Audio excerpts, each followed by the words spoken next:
Hey guys, what's going on? Ralrini here, and today I just wanted to clarify a previous statement I had made about safety recalls and Ford covering 100% of the costs, including a rental vehicle while your car is being worked on. The issues that I had brought my Escape in for had to do with safety-related issues in the door latches, and my dealership had offered both times to supply a rental vehicle. Now, I've gotten some responses from you guys, and I'm glad that you said something. It's simply not true, because I called up the dealerships who supplied me with my free rentals, and I said, hey, help me out here. It was my impression and my understanding that Ford will cover rental vehicles regarding to safety recalls. What is the actual policy?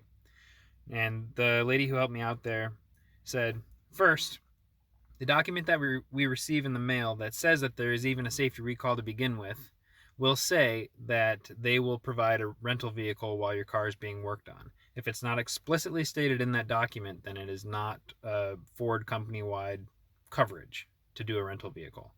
Second, it's up to the dealer if they want to supply a rental vehicle to be nice.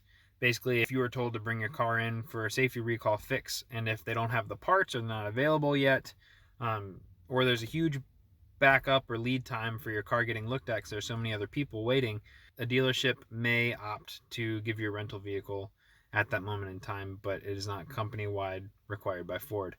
And third, if it's not required by Ford, and even if it's a quick fix, in the rare occasion that the dealership screws something up or botches your vehicle, they might offer you a rental to compensate for that, to say sorry and apologize.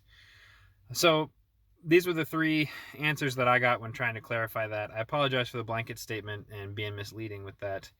I did want to go and hear it from the horse's mouth and let you guys know what I found out.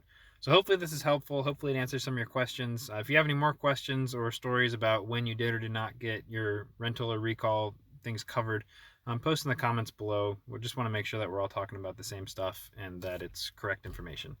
So thanks for watching this. Thanks for the update. Apologize for the confusion, and we'll look forward to seeing you on the next videos to come. Have a good one.